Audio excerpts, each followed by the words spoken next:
O lege supremă. Sună bine, dar care anume? Ce se întâmplă atunci când legea unei națiuni se ciocnește așa, frontal, cu cea a Uniunii Europene?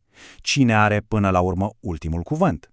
Ei bine, azi intrăm în detaliile unei confruntări juridice care a zguduit serios România și a ridicat o mare întrebare despre echilibrul de putere în Europa.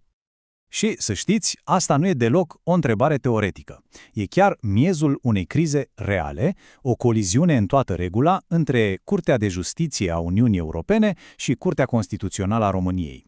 O criză cu niște consecințe care au reverberat în tot sistemul judiciar. Iar miza a fost uriașă. Gândiți-vă un pic, condamnări definitive în dosare grele de corupție pur și simplu anulate, procese care vizau fonduri europene oprite brusc și luate de la capăt.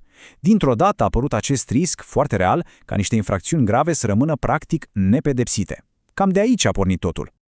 Bun, ca să înțelegem cum s-a ajuns aici, trebuie mai întâi să ne uităm la unul dintre pilonii pe care stă Uniunea Europeană, principiul ăsta al forței superioare a dreptului european.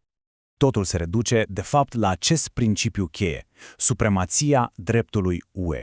Foarte pe scurt, înseamnă că atunci când legea europeană și legea națională intră în conflict, cea europeană are prioritate. Și atenție, asta nu e o sugestie, e chiar piatra de temelie care face ca Uniunea să poată funcționa ca un întreg. Dar de ce există regula asta? Păi, logica e destul de simplă. Fără ea, Uniunea Europeană ar fi un fel de haos legislativ. Imaginați-vă 27 de seturi de reguli diferite care se bat cap în cap. Principiul supremației se asigură că regulile jocului sunt aceleași pentru toată lumea, fie că ești la Lisabona sau la București. Și să nu credeți că principiul ăsta e ceva nou, el a fost construit în peste 60 de ani, cărămidă cu cărămidă, prin niște decizii istorice ale Curții de Justiție. Încă din anii 60, în cazuri celebre ca Da Costa sau Costa contra Enel, Curtea a spus-o clar. Interpretările ei sunt obligatorii pentru toți, iar dreptul Uniunii este superior.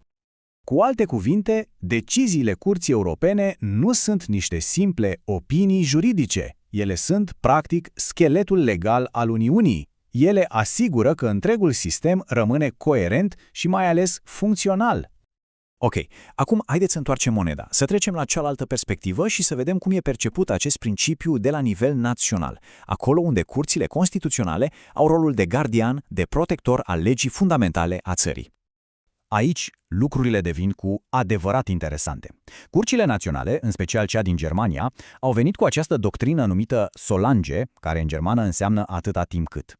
Mesajul lor către UE a fost, în esență, uite cum stă treaba. Vom respecta supremația legii voastre atâta timp cât și voi garantați drepturile fundamentale cel puțin la fel de bine ca noi. Deci nu a fost un cec în alb, ci o acceptare condiționată. Pentru că, la urma urmei, misiunea fundamentală a acestor curți e să protejeze Constituția. Ele văd documentul ăsta ca fiind actul fondator al națiunii, iar rolul lor este să se asigure că nicio altă lege, fie ea națională sau europeană, nu îi subminează principiile esențiale.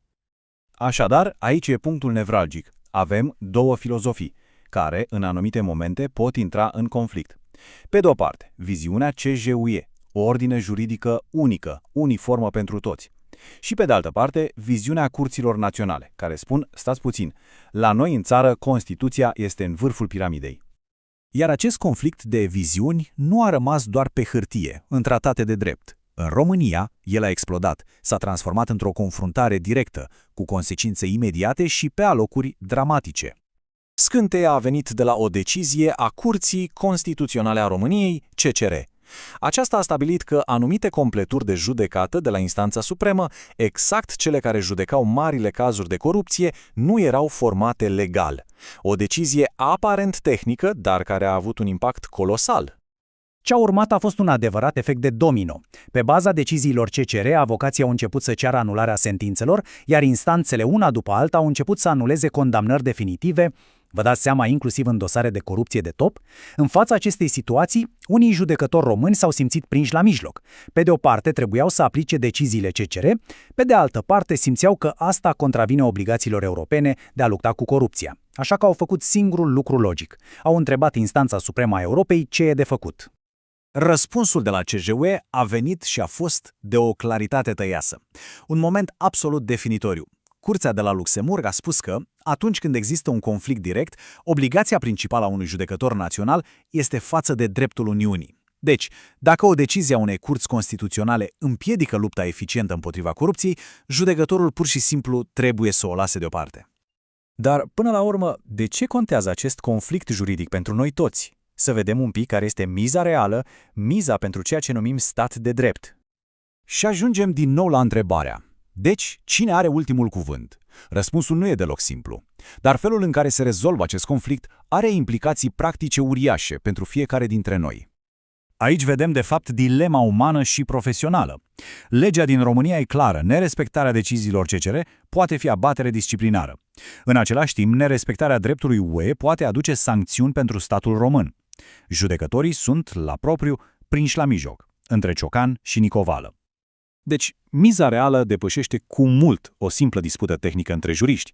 Vorbim despre independența justiției. Vorbim despre capacitatea statului de a pedepsi corupția la nivel înalt.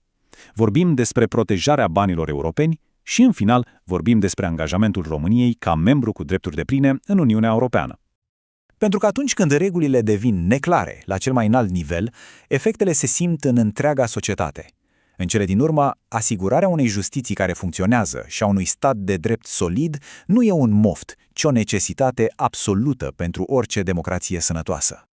În final, toată această confruntare ne lasă cu o întrebare fundamentală, una despre echilibrul acela fragil dintre suveranitatea națională și apartenența la o comunitate de state.